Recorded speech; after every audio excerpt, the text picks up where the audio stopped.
Nós vamos hoje.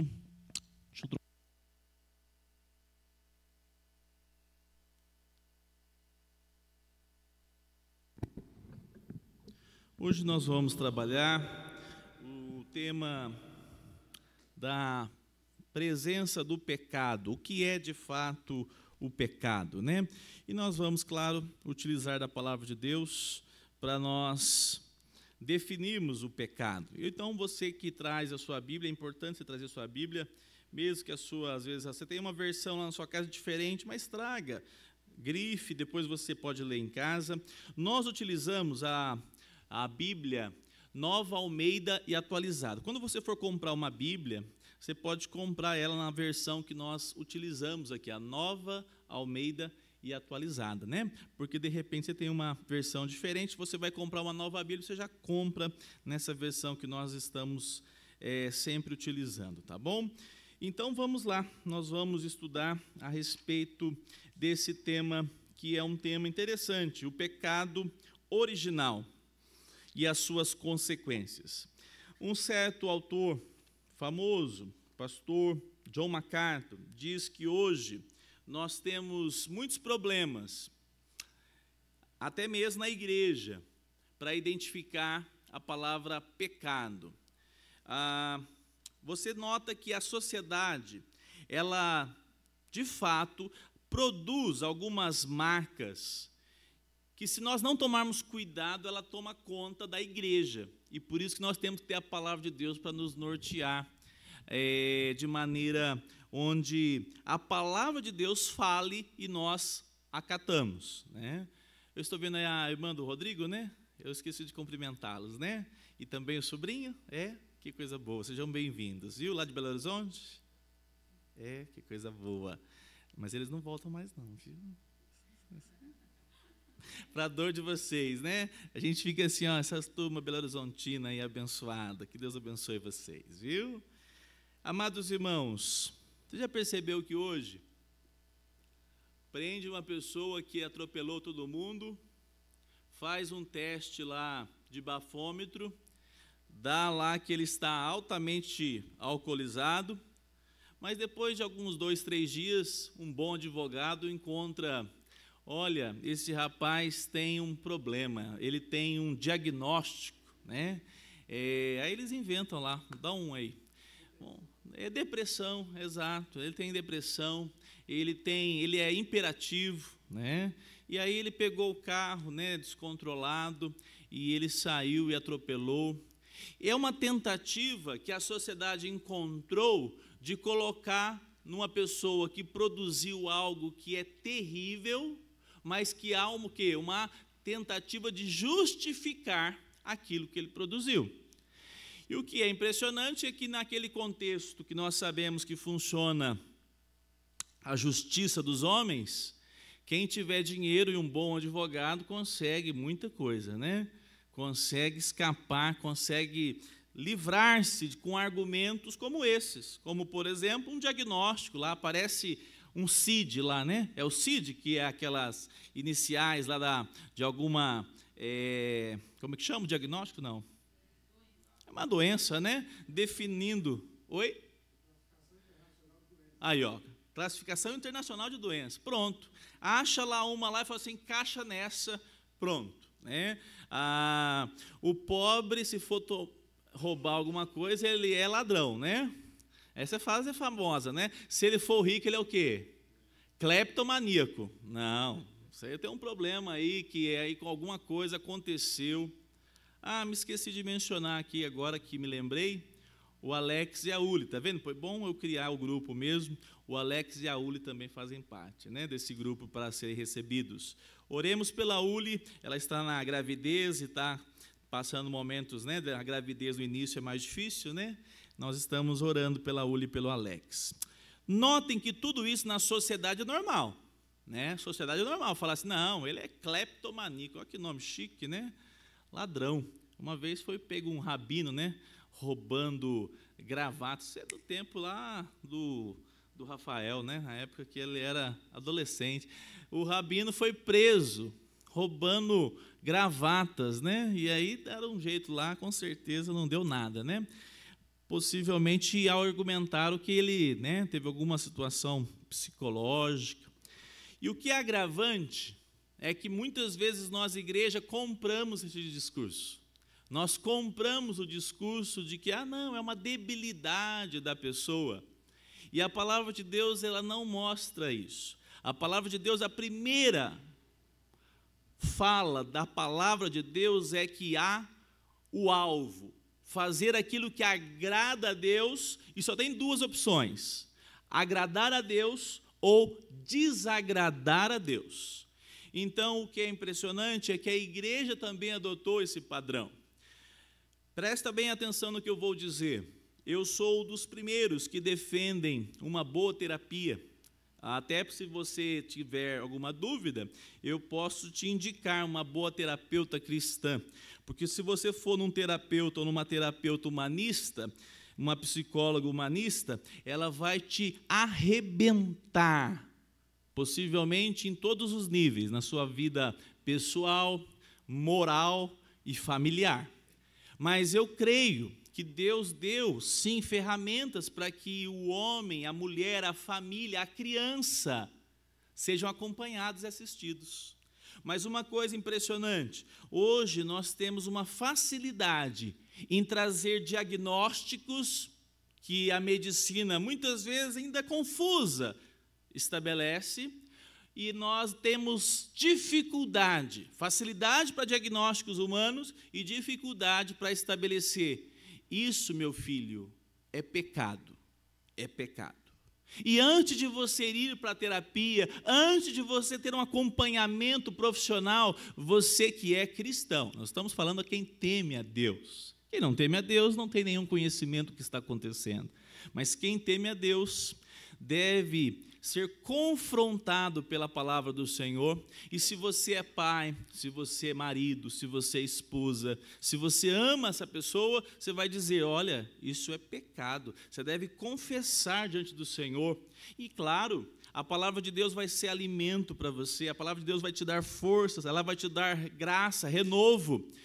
Se preciso for, eu repito, você pode ter ajuda, sim, de um profissional, você pode ter ajuda e um acompanhamento, é bom. Mas saiba que tudo parte da confissão que nós fazemos diante do erro. Nós confessamos pecado. Essa palavra, a palavra de Deus nos mostra, abra sua Bíblia aí em Romanos, capítulo 3, versículo 23. Romanos 3, 23.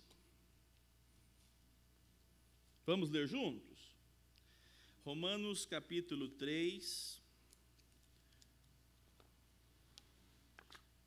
versículo 23.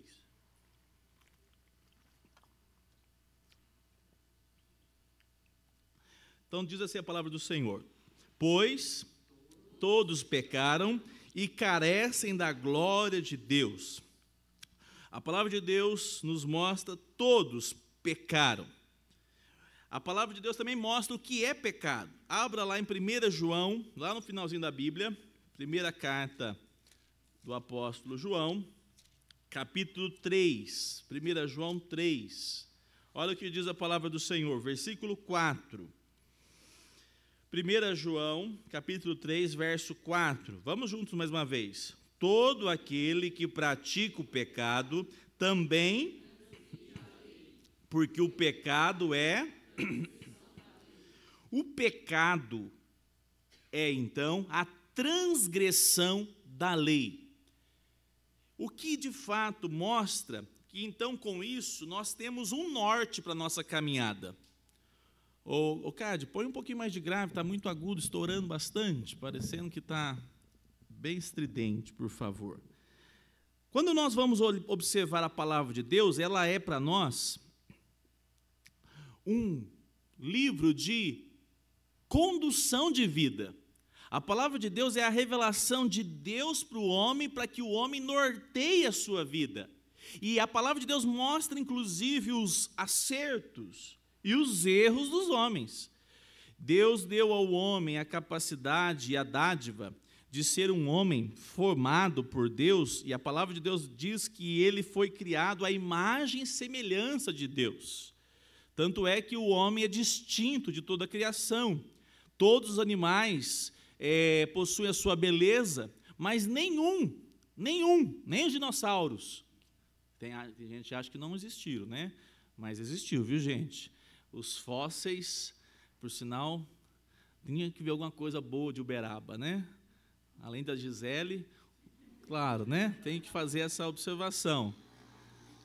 Agora é a capital. Ixi, agora eu me apertei. Ela foi reconhecida como a capital. Vou colocar a capital dos dinossauros aí. Ela tem o maior número de fósseis encontrados no Brasil. Então eu falo assim, a Gisele, ela nem dá moral. Fala, isso é uma coisa importante, Gisele. Ela não entende muito dessas coisas, né? Eu gosto. E eu acho interessantíssimo, um fóssil enorme, né? Um animal que você fala, tinha 4 metros, 3 metros, meu Deus. E existiu. Mas nem eles foram criados à imagem e semelhança de Deus. Nenhum deles havia neles a moral que Deus deu ao ser humano. A moral é distinguir entre o certo e o errado. Aquilo que é de fato algo que tem uma relação com o Criador. Há um chip no coração do homem que reflete essa moral do Criador. E é por isso que o homem não pode simplesmente fazer o que ele deseja. Porque ele não é um autônomo, ele não brotou de uma lama ali, que ficou ali tantos anos, e aquilo ali, de repente, surgiu um ser humano. Não, ele foi criado à luz da palavra de Deus, à imagem e semelhança de um Deus poderoso, pessoal, ainda que invisível, mas criou. E o homem foi criado dessa maneira. Romanos capítulo 5, versículo 12, é o nosso texto base de hoje. Olha o que diz a palavra do Senhor, Romanos 5, 12. Portanto, assim, vamos juntos? Vamos lá. Portanto, assim como por um só homem entrou o pecado no mundo, e pelo pecado veio a morte, assim também a morte passou a toda a humanidade, porque todos pecaram. O pecado entrou no mundo pela desobediência de um só homem.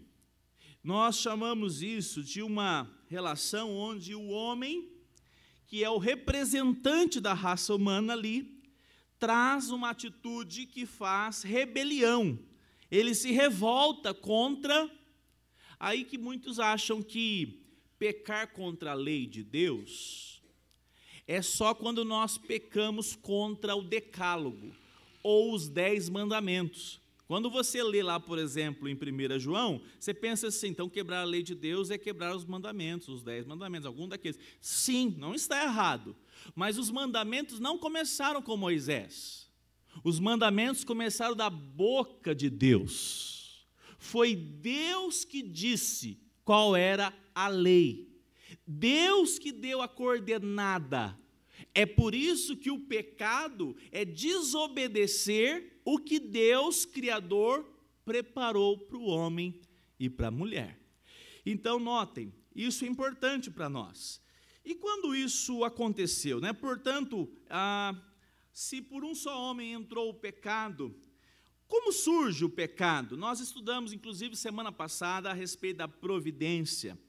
Um dos aspectos que nós entendemos e que é a providência não é só coisas boas.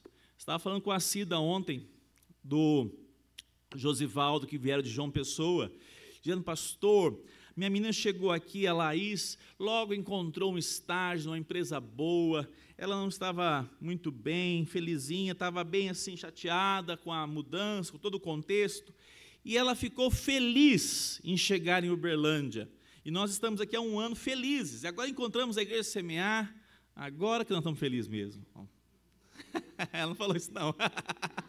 Ela falou só essa parte da Laís. Mas ela disse, de fato, que está feliz. E até eu vou apelidá-lo de Valdo. Porque ela falou assim, o Valdo. Eu falo, tem hora que eu confundo. Josivaldo. Já entendi. Vou chamar ele de Valdo. E ela disse, pastor, foi uma providência de Deus vir a Uberlândia. Foi uma providência, Deus tinha esse plano. E, de fato, eu creio, a palavra de Deus mostra que Deus tem a sua mão governando todas as coisas. Mas o nosso irmão divino, o diácono divino, trabalhou um tema importante. A providência não acontece somente nas coisas boas. Nas coisas ruins também Deus é soberano e a sua providência se manifesta. O que eu quero dizer com isso? É que Deus tem o controle, inclusive, das coisas ruins que acontecem na vida dos filhos de Deus. É por isso que aquele texto de Paulo foi escrito, Romanos 8, 28. Vocês têm que decorar esse versículo. Vocês têm que decorar pelo menos uns 3, 4, né? Vamos lá? Porque todas as coisas... Vamos falar uma palavra simples do português? Coisas é o quê? Para o bom mineiro é o quê? Trem. Todos os trem. Tudo. Tudo que acontece. É uma vinda para Uberlândia, é uma saída de Uberlândia, Ana. A Clara está aí, né? Tudo está no controle de Deus. Até mesmo as coisas que nós não queremos. Citamos a Eliana, né, amada irmã? Muitos não sabiam, Eliana, que você sofreu um acidente. Vieram me perguntar, eu falei, sim, exatamente. E ela continuou caminhando com Jesus. Louvado seja Deus. Um acidente, uma viagem para a praia, e de repente volta com uma debilidade física irreversível. A realidade é que Deus tem sim um controle em todas as coisas.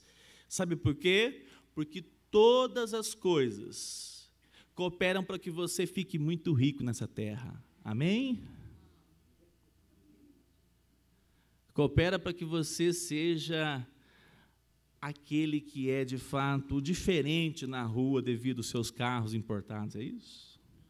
Não, para que você tenha uma saúde que nunca fique nem gripado. Pode ter sequidão, mas não fica nem resfriado. É para isso? Não. Para que a pessoa de Cristo seja forjada no seu caráter, na sua vida.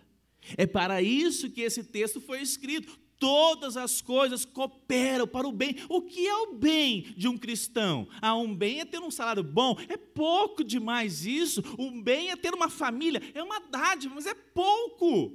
O bem é estar com Cristo aqui e eternamente. Louvado seja Deus por isso. Então, o pecado, o surgimento do mal, nós temos dificuldade de definir algumas expressões.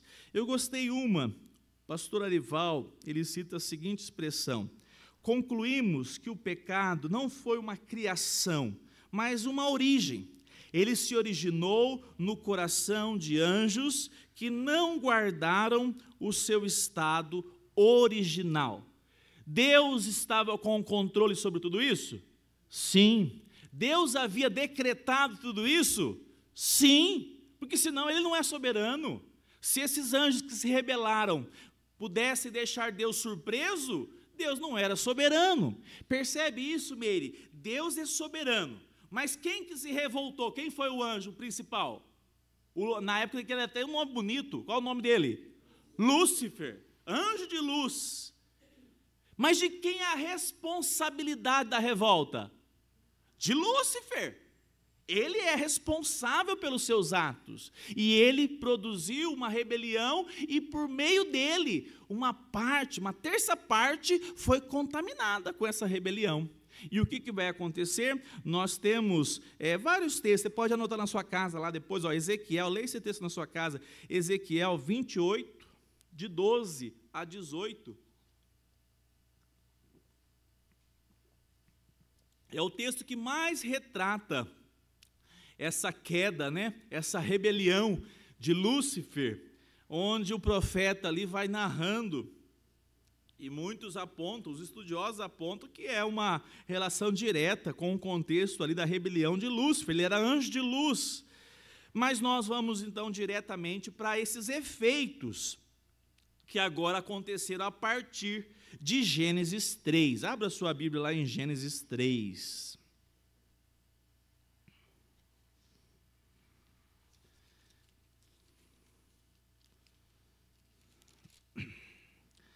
Esse capítulo 3 de Gênesis é o capítulo da queda. Pode ver aí que a sua Bíblia tem, pela Sociedade Bíblica, o título em negrito, a queda. A queda aconteceu porque Deus havia dado uma lei. Eu repito, Deus foi o primeiro que estabeleceu a lei. O que me admira é que tem pessoas que ainda acreditam que o mundo pode ser um mundo sem leis, né? No contexto cristão é quase inadmissível alguém pensar isso, né? Na verdade é impossível pensar isso.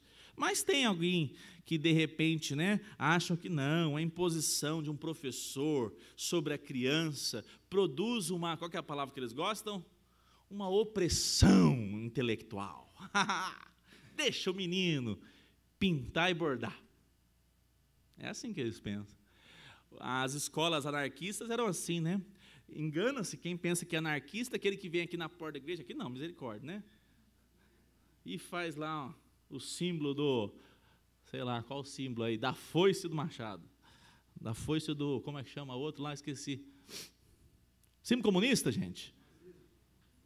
Isso foi pior ainda, Gildo. Vamos para o nazismo, vamos fazer exatamente, vamos fazer a suástica. Ainda faz a suástica lá, né? A gente fala assim, esse aí é um... Foi falar, esqueci o termo. Anarquista, esse aí é um anarquista, não é isso? O anarquismo, na verdade, é uma corrente filosófica interessante. Só que o problema dela é que ela é todo para o mal.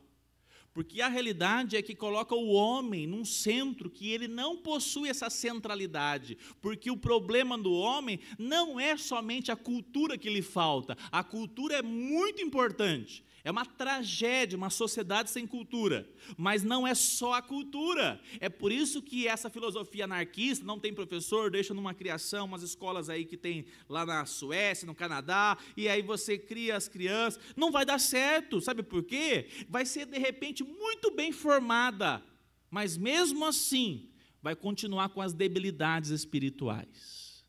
Porque o homem não é só academicismo. O homem não é só ter uma boa educação. O homem é ter um coração humilde na presença do Senhor. Porque o homem mais sábio desta vida, ele, na verdade, negligencia que ele é fraco. Ele depende, ele necessita, sobretudo, na relação humana. Mas, sobretudo, porque ele é um pecador, ainda que não aceite e negue isso.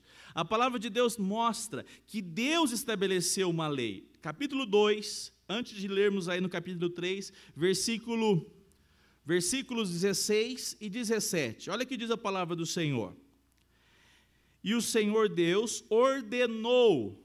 Ordenou é o que, gente? Ordem. A palavra já diz, determinou ao homem, de toda a árvore do jardim você pode comer. Quantas árvores que pode... da árvore não pode comer, não, do fruto, né? De toda a árvore do jardim você pode comer livremente, mas da árvore do conhecimento do bem e do mal você não deve comer. Vamos pegar aqui. Quantos frutos, então, estavam proibidos? Quantas árvores boas tem no Brasil? E na época do ano aqui, agora hoje em dia produz toda a época, né? Quantas frutas boas tem? A pitaia daquela lá, Roberta, qual é a época que produz mais? Todo ano vocês produzem lá? A Roberta trouxe aqui para revelar a beleza da criação. As pitaias, uma branca, outra rosa, né? Vermelha. Para você saber que eu não conheço muito de pitaia, né? Conheci esses dias com a Roberta. Eu olhava lá 30 e tantos quilos, falou que está doido, isso aí deve ser bom, mas não vou comprar não, Vai que não é bom, né? Todas as frutas, todas as árvores estavam à disposição. Isso é importante.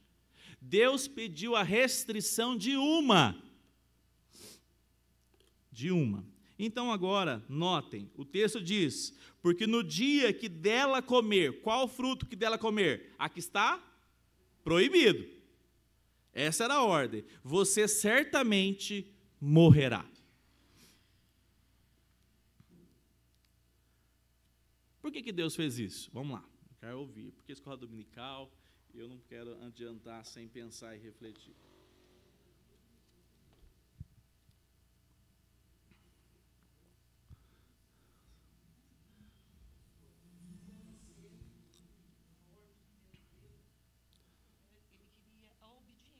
A obediência. Perfeito. O que mais? Vocês gostam de ratinho? Quem tem algum ratinho dentro de gaiola? Alguém aqui tem? Eu acho bonitinho, mas eu não teria. Mas eu acho impressionante o ratinho. Você vai lá, quem cuida de ratinho, assim, deixa aquele negocinho girando assim. Um hamster, aquela circunferência da girando.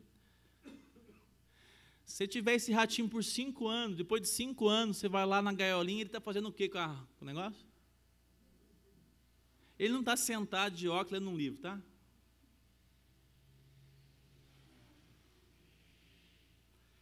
Deus deu ao homem, além da moral, deu ao homem a liberdade de pensar, deu a liberdade de refletir, deu a liberdade de produzir, de maneira que ele não é alguém que foi limitado.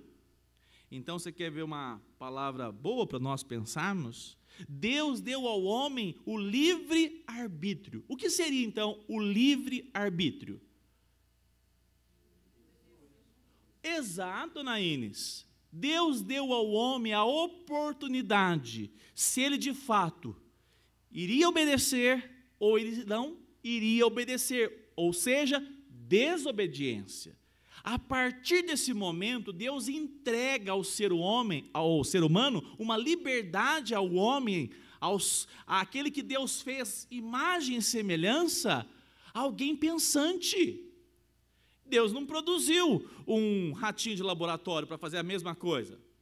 Deus deu ao homem a escolha daquilo que ele poderia produzir.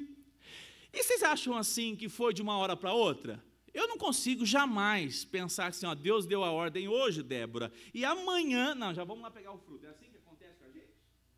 Primeiro a gente tem que fazer o quê com alguma coisa, com as coisas que a gente tem? Cansar das coisas que a gente tem. Você vai, já comi goiaba, já comi manga, já comi isso aqui, já comi isso aqui, já peguei dessa fruta, já peguei dessa aqui. Barriga cheia, possivelmente, né? E aí, de repente, vai lá para o capítulo 3, olha lá. Nós vamos ter agora um instrumento do mal, onde o diabo vai utilizar da serpente. E qual é a primeira parte aí? Vamos ver. A serpente mais astuta que todos os animais selvagens, que o Senhor Deus tinha feito, disse à mulher: é verdade que Deus disse, não comam do fruto de nenhuma árvore do jardim? Eu pergunto para os irmãos, está certo o que a serpente disse? Então, o que o diabo, por meio da serpente, fez? Ele distorceu, ele torceu o sentido que Deus havia dito. Ele vai agora e distorce. Vamos continuar. Quem pode ler o 2?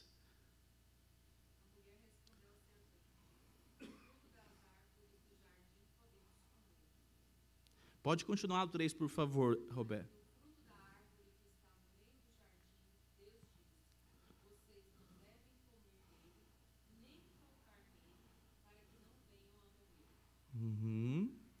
Olha só o que acontece agora. Verso 4, Roberta, também.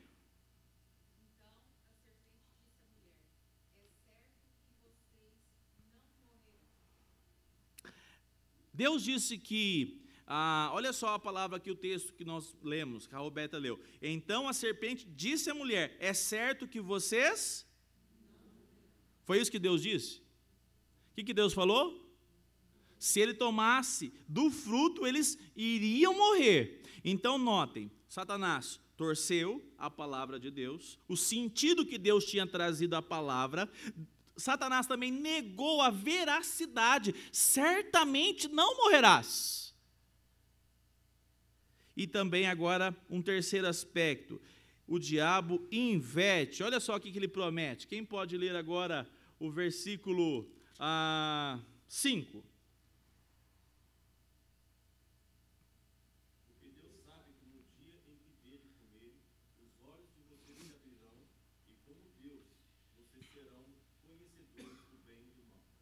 Olha só, qual é o argumento de Satanás? Se você de fato comer, você vai de fato ter entendimento de quem você é e como Deus. Olha só, ele inverte as consequências. Ele promete algo que não pode cumprir porque é uma mentira. E ele utiliza desses argumentos falaciosos, argumentos mentirosos. Mas notem, torceu a palavra, o sentido que Deus disse, negou a veracidade da palavra de Deus e também inverteu as consequências. Qual o efeito disso? Qual o efeito disso? Eu achei uma frase bem interessante que diz o seguinte: o objetivo da tentação é levar o homem a pecar por meio dos seus desejos naturais. Vendo a mulher que a árvore é o quê? Você notou que ela utilizou de algo que nós possuímos? Discernimento daquilo que é bom, daquilo que é belo. Ninguém diz que Deus colocou lá no meio do jardim, colocou um fruto que não deveria ser tomado. Muitos desenham qual o fruto mais conhecido? A maçã, né? Acho que é porque ela é vermelha, né? Talvez não seja, nós não sabemos. Muito provável que não seja. Mas qual fruto era, nós não sabemos. Só sabemos que ela era boa, aparentemente bonita, um fruto bonito. E saltou aos olhos. Agora eu pergunto para vocês: um cacho de uva não é bonito? Um morango não é bonito? Mas o danado do ser humano colocou os olhos naquilo que Deus tinha dito: não neguem a minha palavra, não se rebelem contra a minha palavra. É isso que Deus está dizendo por meio da sua lei. E o homem fez o quê? O que aconteceu? Notem, nós temos essas 3 características. Capítulo 3, verso 6. Quem pode ler, por favor, verso 6?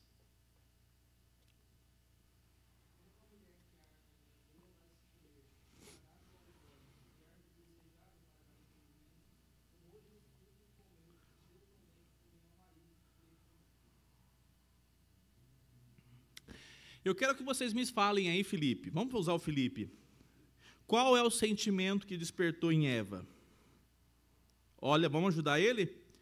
Eva observou o fruto, olha lá, ó, e viu que o fruto era o quê? Desejável. Que mais?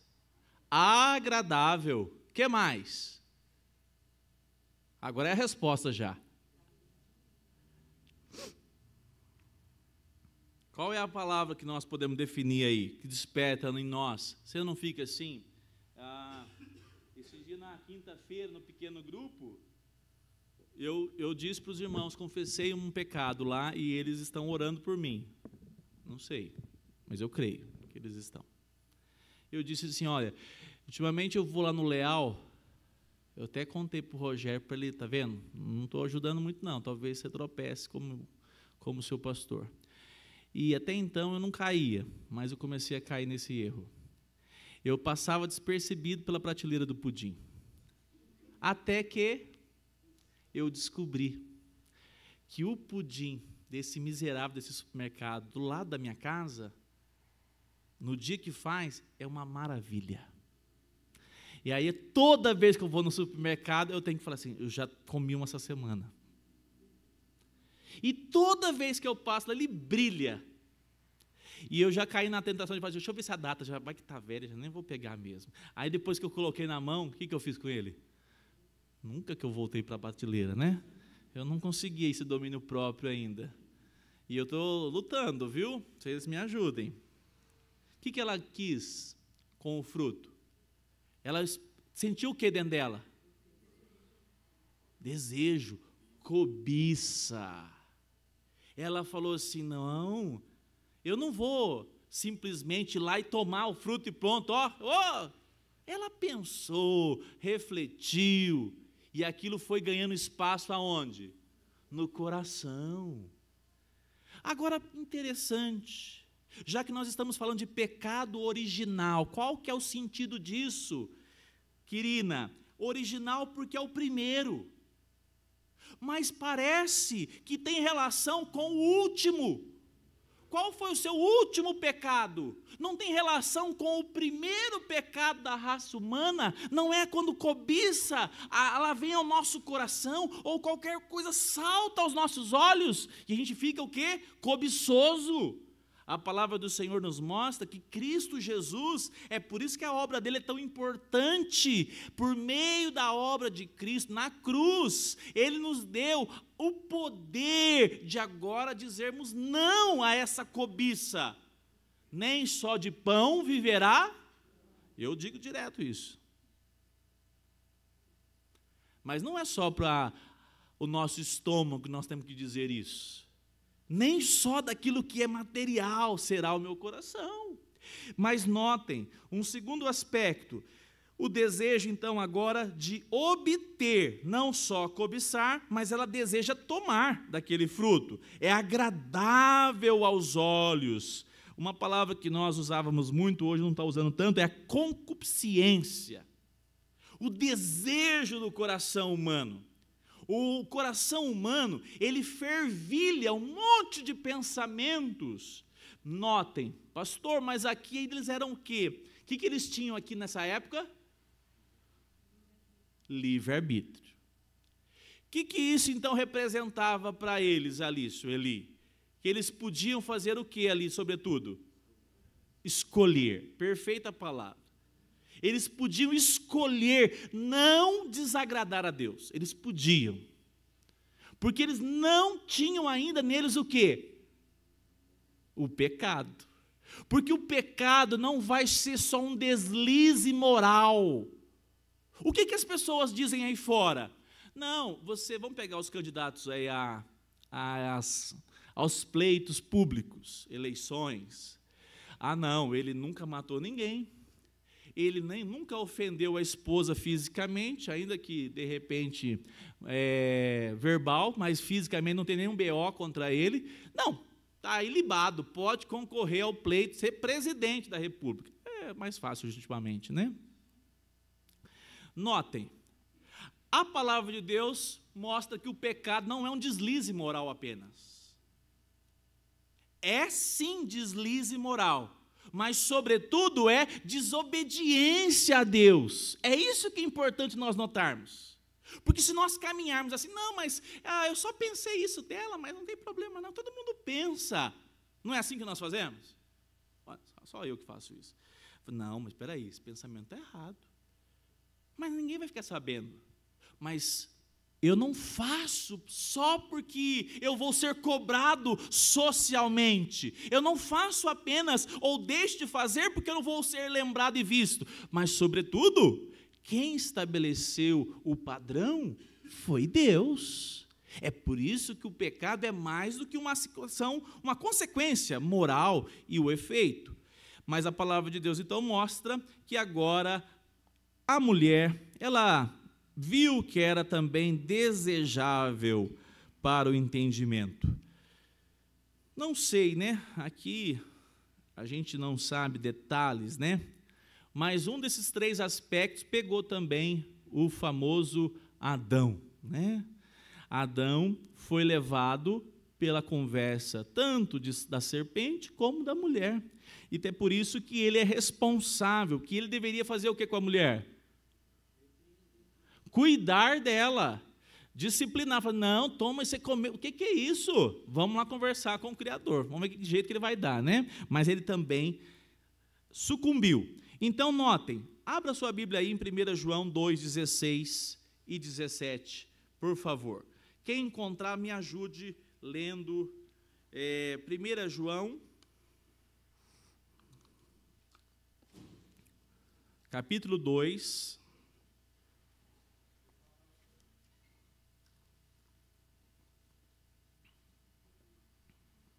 16 e 17.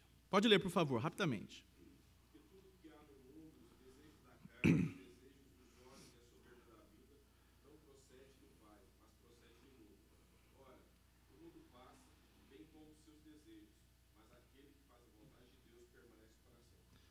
Isto. Então, notem, nós agora fomos apresentados por meio de Adão, por meio de Eva, esse casal, esse representante federal que nós chamamos, nós vamos falar um pouquinho depois sobre isso, esse representante. Nós temos agora uma batalha, nós temos as concupiscências do nosso coração, e nós temos a vontade de Deus. Adão e Eva também tinham? Tinham. Só que essas concupiscências estavam externas. É difícil explicar isso.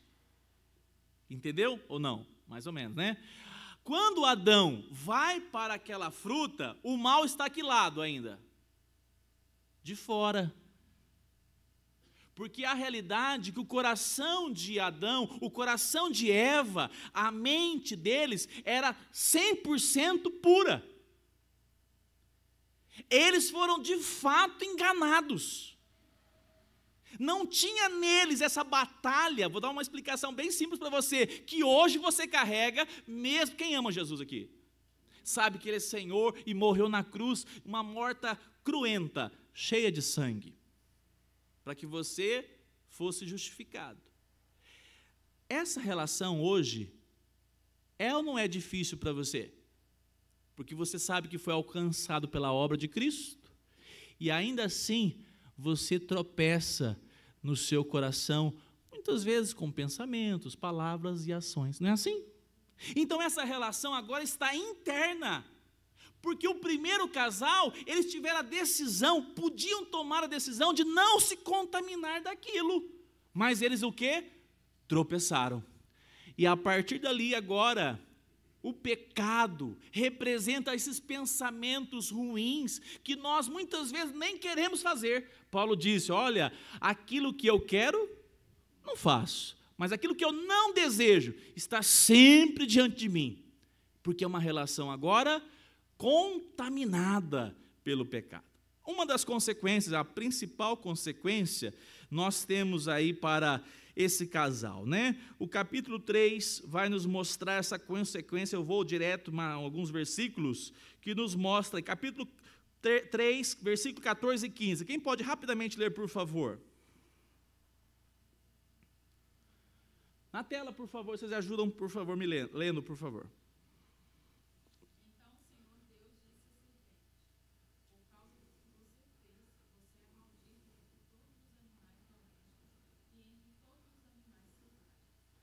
Muito bem. Agora outro irmão, por favor. Qual foi a consequência então para a serpente? Rastejará, o ventre comerá pó, todos os dias da sua vida. Se ela voava, nós não sabemos, né? Tem alguma definição sobre isso? Rodrigo já pensou sobre isso? Nós não sabemos, né? Se ela era um canguru, nós não sabemos, né? Mas ela diz o texto que a partir dali ela começaria agora a rastejar sobre o seu ventre, né? Ela não tem mais, ou tinha patas, né? Tão simples, né? De repente tinha um grande lagarto, né? Mas aí era lagarto, Paulo, não era cobra, né? Não era serpente. Nós não sabemos. Então, versículo 16, por favor. Outro irmão, por favor, me ajudem aí, irmãos.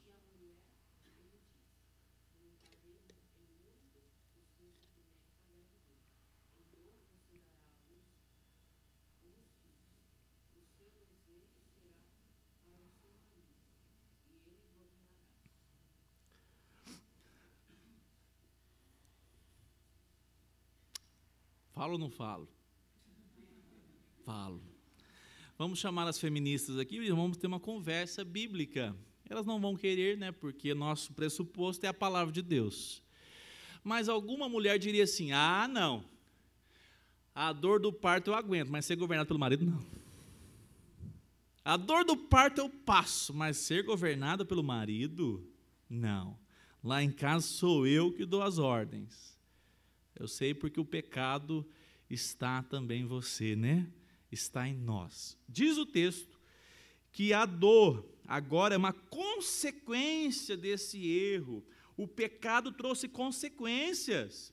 O pecado traz a consequência, a mulher vai ter a dor do parto. Não tinha, né? Olha que pode fazer cesárea, o trem é violento, viu? Não é ou não é? Vocês não sabem, um homem mole igual eu. Eu falei, não entro. Faltando 2 dias, eu falei, eu entro, eu sou forte. Nas 5h30 da manhã, eu estou no sofá da minha casa. Eu tomei uma adrenalina lá com alguma coisa que eu comi, eu falei assim, isso aqui é falta de glicose no sangue. Levantei daquele sofá e fui. E eu falei para a médica, perguntou, você não tem problema não? Falei, pode ficar tranquila, cuida dela que eu aqui me garanto. E eu orei, falei assim, Senhor, o Senhor me sustenta, hein? Eu olhei tudo e falei assim, esse menino está precisando de ajuda. Eu ajudei lá. É violento a parto, né? O parto é violento. É uma ação forte contra a mulher ali. Hoje não é tão comum, mas você já conheceu, já ouviu falar, quantos casos de parto que não deu certo. A mãe perde a vida. A mãe perde a vida num parto. Até hoje, nos nossos dias, acontece isso. Lá em Uberaba, a igreja central, lá a Central Presbiteriana, tem uma família assim. Sabe, é uma realidade triste, consequência do pecado. O governo do homem, irmãos, não dá tempo a gente trabalhar sobre esse assunto, mas, de fato, a mulher, ela tem um papel de edificar o lar. A governância do marido, quer dizer que o marido vai fazer de maneira que ele é um déspota, um troglodita, um ogro? Não! Ele vai cuidar da esposa. Lá a palavra que Deus, por meio do apóstolo Paulo, Tiago, diz que o homem deve fazer como Cristo, sacrificar-se se for necessário pela mulher. Nós falamos há poucos dias sobre isso. Para a mulher não precisa morrer pelo marido não, viu? Vocês estão livres. Mas nós temos que morrer. É mais difícil, né? É muito mais difícil. Mas a relação para a mulher, é uma mulher que fala assim, olha, eu estou para cooperar, mas não estou para disputar. É uma graça de Deus? É, mas nós notamos que a mulher precisa lutar contra isso. Tem hora que o marido é muito devagar, não é assim? Tem hora que o marido é muito acelerado, e aí há uma relação dificultosa. Casa com gente que não entende a palavra de Deus, para você ver o tanto que é difícil. Porque entendendo a palavra de Deus, você tem que pedir graça, pedir perdão, ajustar. Exagerei na minha posição de líder, eu fui totalmente grosseiro, a mulher, passei na frente, tem que ter uma harmonia, e isso não acontece dessa maneira, assim, eu abusei da liderança, não, acontece no dia a dia, né? Acontece nas decisões, isso é importante, nós notarmos que é efeito do pecado, a relação de terceirizar responsabilidades, né? Mas vamos caminhar, para Adão, também a coisa ficou bem difícil. Versículo 17 a 19. Quem pode me ajudar, por favor? Leia aqui na tela, por gentileza. 17 a 19.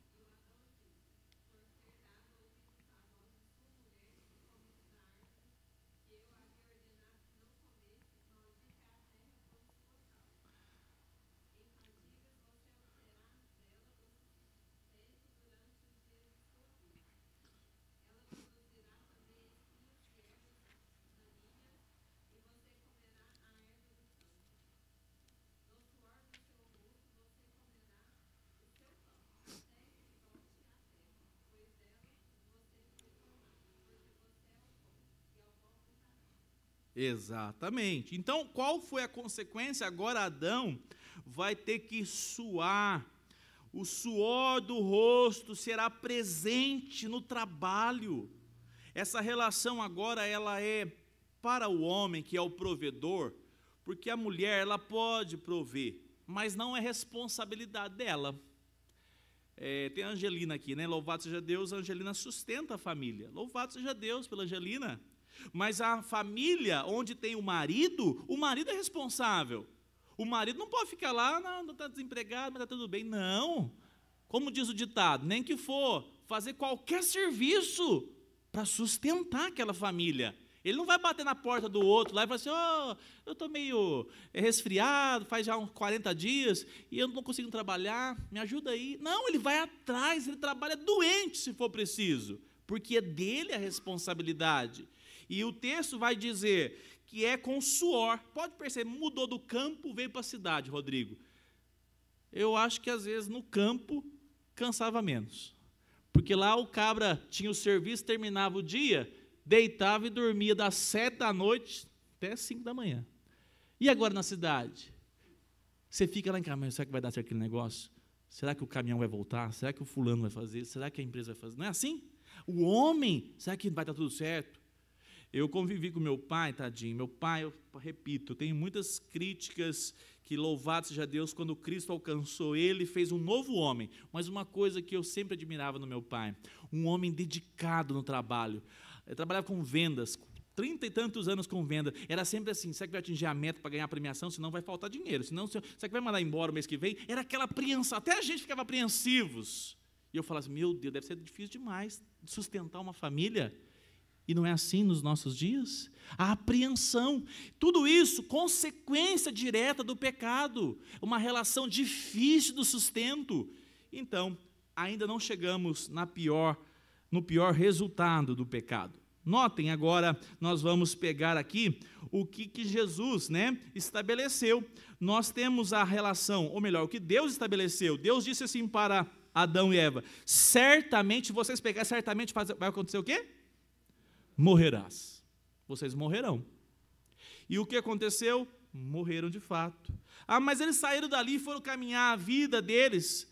Notem, a morte veio, passou a estar com eles, não imediatamente a morte física, mas ele tem ali a morte espiritual. E essa é a principal na vida de um ser humano. Um detalhe importante, abra para mim João 3, 6, 7, por favor, Cade.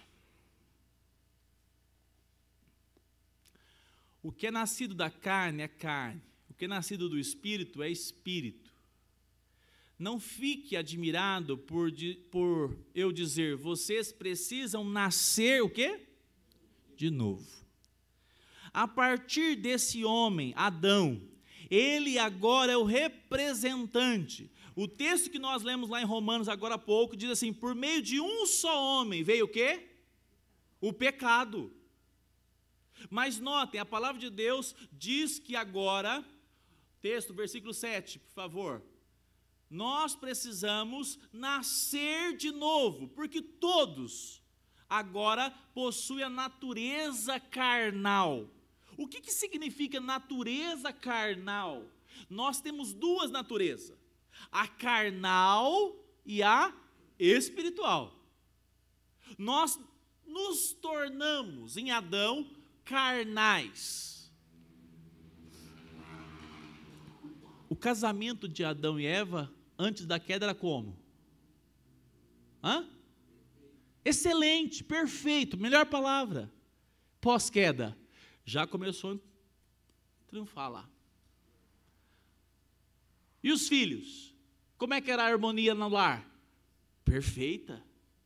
E pós-queda? Cheio de problemas, terminou em homicídio, dentro da primeira família. Para anunciar, para revelar que o pecado é uma tragédia, é uma desgraça. Literalmente no termo da palavra, sem graça. O pecado é a tragédia principal do ser humano. E notem que a palavra de Deus, ela não atribui a esse problema simplesmente a serpente, ao diabo. Porque muitos fazem isso sem a palavra de Deus nas mãos. O que as pessoas dizem?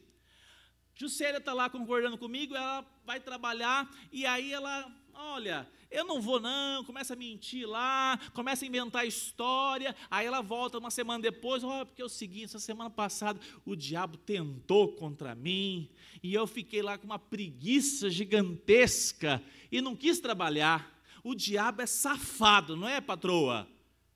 E você também. Porque a Bíblia não categoriza a responsabilidade em Satanás apenas, pelo contrário, ele tratou a serpente, tratou. Ele inclusive faz para Satanás, você, Satanás, morderá o calcanhar. Não foi isso? Gênesis 3, 15. Mas chegará o seu dia onde você será esmagado, a sua cabeça será esmagada. Satanás mordeu o calcanhar, Jesus sofreu nesta vida, morreu na cruz do Calvário, mas Satanás teve a sua punição. A partir daquele momento, a morte de Cristo humilha Satanás, porque ele era o grande e poderoso. Eu enganei a raça humana, eu enganei. E Deus disse, por meio do meu escolhido, do ungido de Deus, o meu filho, Satanás será envergonhado, derrotado, porque eu vou salvar. Por meio de um entrou o pecado, por meio de um, Cristo Jesus, homem, 100% Deus, 100% homem, resgata e faz com que Satanás seja ali exposto à humilhação e derrota. Ele jamais, por isso, Paulo, uma palavra que sempre tem que ser lembrada, Jesus Cristo morreu na cruz pela igreja. Jesus Cristo não morreu na cruz por todos.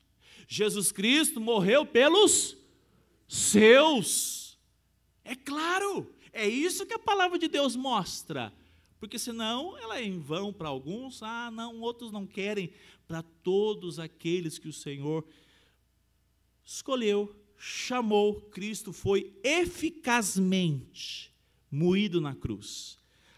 Satanás morde o calcanhar dele durante os 33 anos aqui. Mas naquele terceiro dia ele ressurge com autoridade para dizer, eu paguei. Quem que errou? Foi o Adão, está pago. Quem errou? Foi a Cris, está pago. Quem errou? Foi a Eliana, está pago. Todos aqueles que o Senhor mesmo me deu, por meio dessa obra, eu os resgato dessa condenação que aconteceu lá em Adão. Louvado seja Deus por isso. Deus é tão didático, que Ele não deixou longe a figura de Cristo. Quem tem sensibilidade igual eu para não acompanhar a morte de, tipo assim, o Gildo, por exemplo, vai lá na roça, a Roberta, eles passam o cutelo na porquinha lá e está tudo normal. Gente da cidade igual eu confesso, Nutella, né? Fica todo assustado. Você já pensou? Quando Adão e Eva pecaram, eles tinham lá, no ambiente que eles estavam, o que tinha lá com eles? Qual era o nome? Jardim. Jardim é lugar de sangue? Não, jardim é lugar de pomar, de sombra, água fresca. É isso. Mas o que Deus faz quando eles pecam? Deus olhou a roupinha mal acabada que eles tinham feito para eles. Não foi isso? E Deus falou assim, não, vocês não estão cobrindo nada. Isso que vocês estão com vergonha aí, vocês não sabem da vergonha que vocês estão, na verdade, deveriam estar. Vocês acham que é por causa do corpo físico. Aí alguns naturalistas vão falar, está vendo? A criação era para ser todo mundo, né? Não! A moral ali, a partir do pecado, há uma relação de quebra dessa moral perfeita. Aí o que Deus faz? Deus fez o quê? Quem lembra? Tem que abrir aqui? Ele fez o quê? Vocês estão meio com dúvida? Ele fez o quê, gente?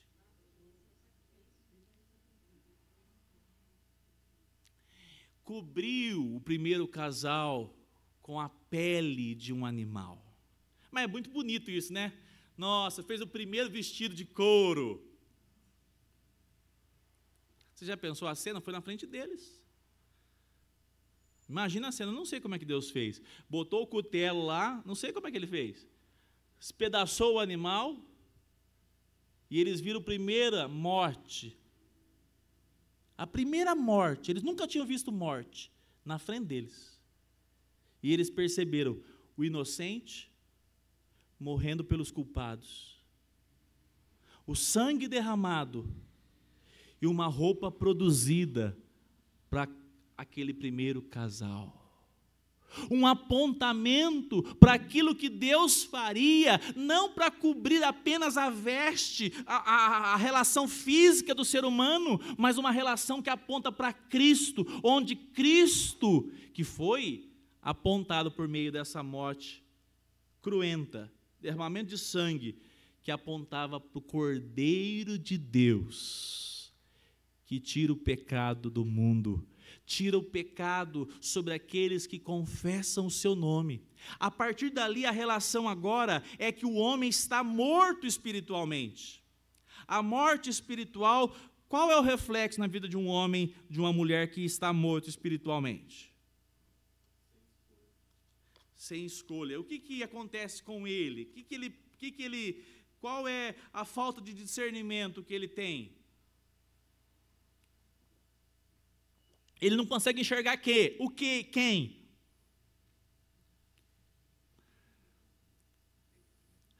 O pecado. Não consegue enxergar o pecado.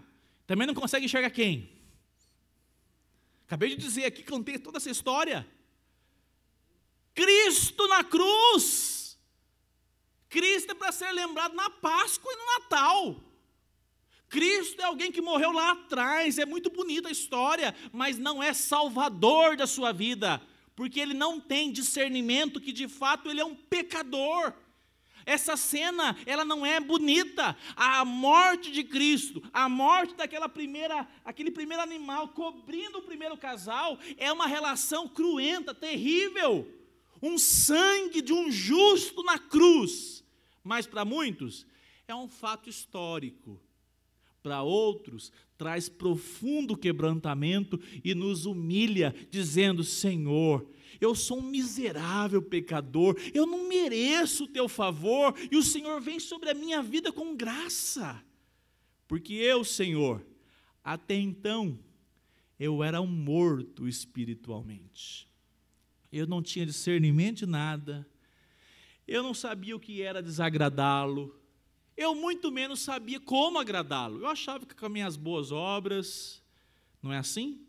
Quando você começa a caminhar com a palavra de Deus, estudá-la, algo que acontece na sua vida, nas nossas vidas, é que a partir do momento que nós conhecemos a palavra de Deus, a ação do Espírito Santo vai nos moldando. Agora, tudo que nós fazemos começa com a perspectiva: louva, glorifica a Deus ou não? Há uma relação agora de dizer: a minha vida pertence a Deus. É isso que muda em alguém que nasceu de novo. Porque quem é morto espiritual não tem discernimento. Ele não tem discernimento, ele é insensível. Ele pode transar fora do casamento, ele pode enganar nos negócios, ele pode fazer tudo quanto é tipo de maracutaia. Ele não tem nenhum temor, não está nem aí. No máximo é se alguém viu ou ficou sabendo. No máximo. A partir do momento que o Evangelho produz novo nascimento, ele agora diz: essa tragédia que aconteceu na minha vida, nascer, não vai dar tempo hoje, a gente continua domingo que vem, nascer em pecado, que tragédia, louvado seja Deus que me resgatou. Quem foi retirado de um charco de lodo aqui, diz amém? Quem que foi tirado de um tremedal? A palavra da revista atualizada fala tremedal de lama. Quem foi? Diz: louvado seja Deus, que nos alcançou, não segundo os nossos méritos, mas segundo a obra eficaz de Cristo Jesus no Calvário. A nossa relação com o credo apostólico agora passa para a terceira fase, ou melhor, para a segunda fase, que é anunciar Cristo Jesus. A nossa relação, inclusive, Cade, coloca ela aí para nós, aquele que tem os tópicos, por favor, para nós caminharmos para o final e orarmos. Notem, eu tenho alguns versículos aqui para a gente ler. Por favor, morte espiritual, Efésios 2:1, texto muito conhecido, colocou aqui na frente, você já lê, por gentileza. Efésios 2:1. Ele...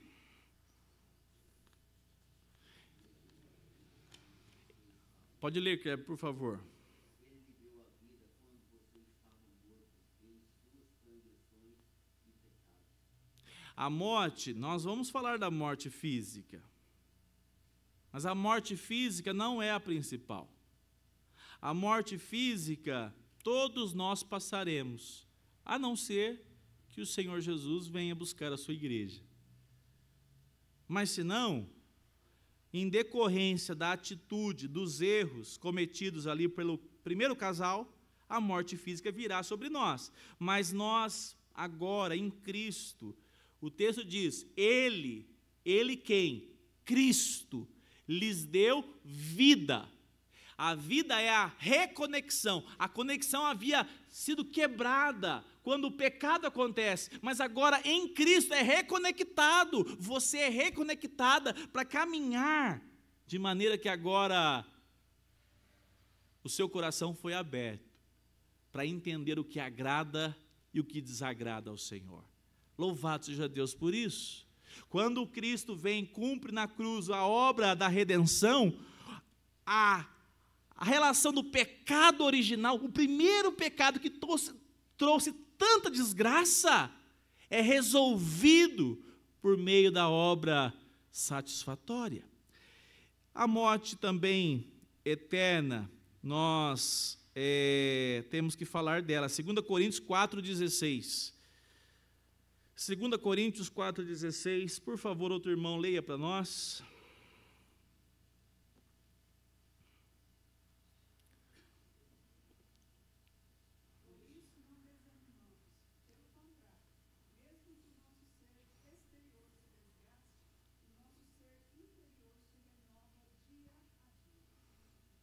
Ah, sim, esse é o texto da morte física.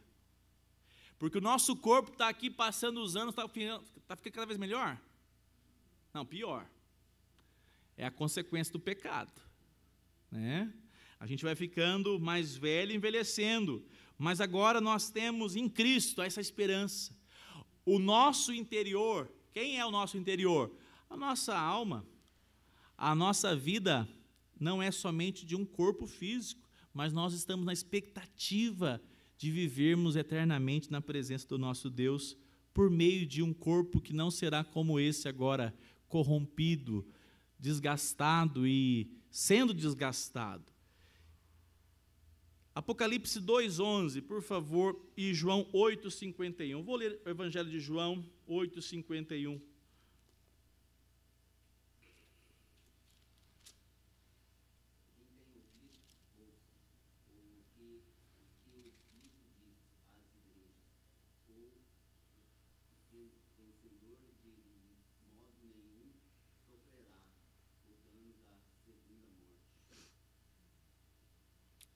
Quem tem ouvidos?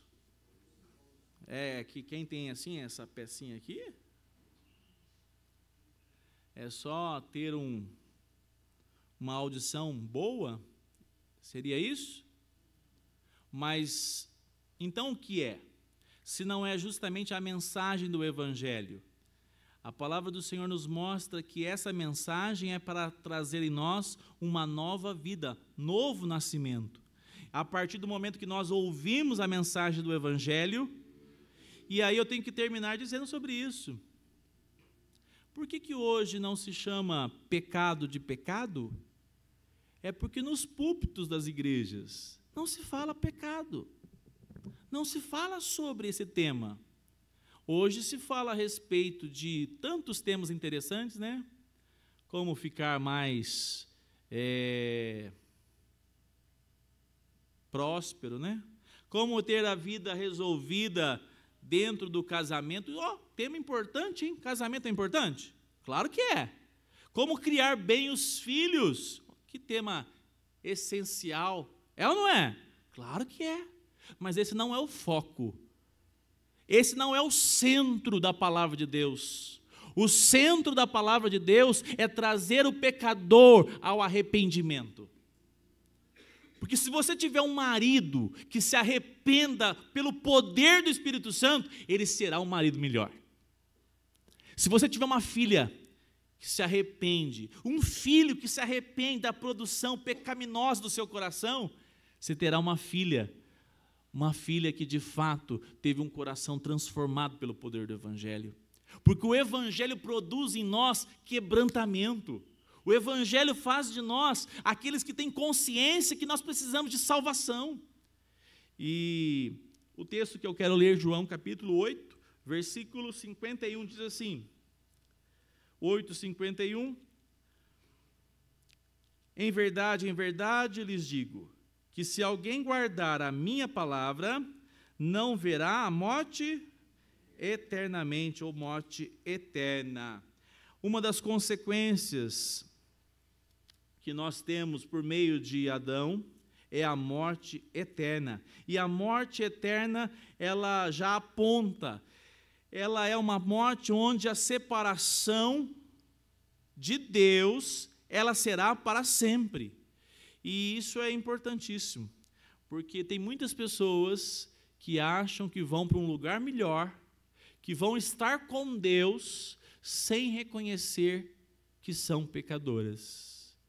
E sem reconhecer que é pecador, que é pecadora, não precisa de quem? Do Salvador. Se você está tudo bem resolvido, você não vai precisar de Cristo. Por isso que a mensagem central das nossas vidas é sempre Cristo. Eu tenho falado isso aqui, falei para o Marquinhos, da peça, achei muito joia.